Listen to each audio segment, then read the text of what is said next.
কই হে মমতা ব্যানার্জি আর তার সন্তান নাকি ভাইপো অভিষেক ব্যানার্জি কিছুদিন আগে পর্যন্ত বলেছিল পশ্চিমবাংলায় এসআইআর হতে দেব না। এসআইআরে তো দিন ঘোষিত হয়ে গেছে, আর সঙ্গে সঙ্গে নিজেদের বক্তব্যও পাল্টি হয়ে গেছে। এখন বলছে বৈধ ভোটারে একটা নাম যদি বাদ যায় আগুন জ্বলবে।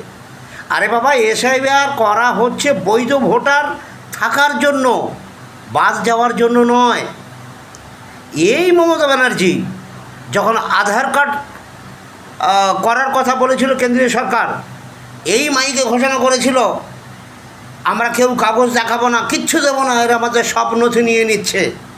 অথচ ওরাই আধার কার্ড তৈরি করেছে, সব মেনে নিয়েছে। আধার কার্ডের সঙ্গে ব্যাংকের যে লিঙ্ক সেটাও মেনে নিয়েছে। তাহলে শুধু শুধু পশ্চিমবাংলার মানুষকে আপনারা ভুল বোঝাচ্ছে কেন? আমরা চাই এসআইআর হোক, প্রকৃত ভারতীয় যারা তারা ভোট দিক, তারা নাগরিকত্ব অধিকার করুক। আর যারা বাংলাদেশ, রোহিঙ্গা বা অন্যান্য জায়গা থেকে যারা এসেছে তারা ভারত থেকে বিতাড়িত হোক। এখানে হিন্দু মুসলমানের কোনো প্রশ্ন নেই। যারা ভারতীয় মুসলমান তাদের কোনো অসুবিধা হবে না, কিন্তু মুসলমানদের তো একতাটা বেশি, ঐক্য সব থেকে বেশি, যেটা হিন্দুদের মধ্যে নেই। কারণ ওরা চায় বাংলাদেশি হোক, আর রোহিঙ্গা হোক, আর পাকিস্তানি হোক, মুসলমান হলেই এখানে আসুক আর থাকুক। আর সেই সুযোগটা নিয়েছে মমতা ব্যানার্জি। মমতা ব্যানার্জি আসলে মুসলিমদের খেপিয়ে তুলছে ভারতবর্ষে অশান্তি লাগানোর জন্য, পশ্চিমবাংলায় অশান্তি লাগানোর জন্য। এই যে এখন কথায় কথায় বলো না জয় বাংলা, জয় বাংলা। আরে জয় বাংলা তো বাংলাদেশের স্লোগান, বাংলাদেশি মুসলমানদের স্লোগান। সেটা পশ্চিমবাংলায় কেন আমরা বলবো জয় বাংলা? আমরা বলবো জয় ভারত, ভারত মাতা কি জয়।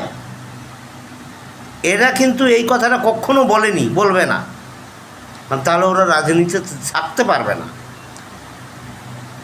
তাই পশ্চিমবাংলার প্রত্যেক সাধারণ মানুষের কাছে আমার বিনীত অনুরোধ, এসআইআরে অংশগ্রহণ করুন, বিএলওদের সাহায্য করুন।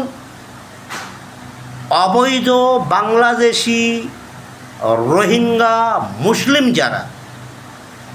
যাদের বাড়িতে বোমা পাওয়া যায়, যারা বোমা বন্দুক নিয়ে এই তৃণমূলকে সাপোর্ট করে, তারা ভারত থেকে বিতাড়িত হোক।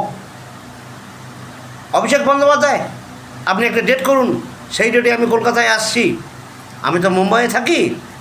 আসুন, আপনি এসআইআরের বিপক্ষে যুক্তি দিন, আর আমি সপক্ষে যুক্তি দিই। আসলে আপনি ভারতীয়? আমার তো মনে হয় না আপনি ভারতীয় না, ভারতের শত্রু।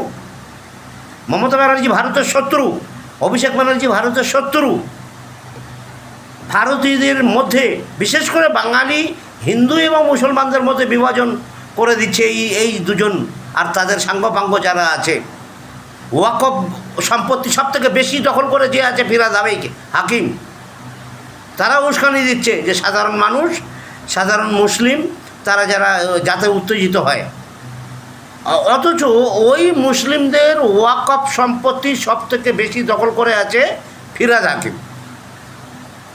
বাংলায় এসআইআর হোক, শুধু বাংলায় কেন, সারা ভারতে এসআইআর হোক।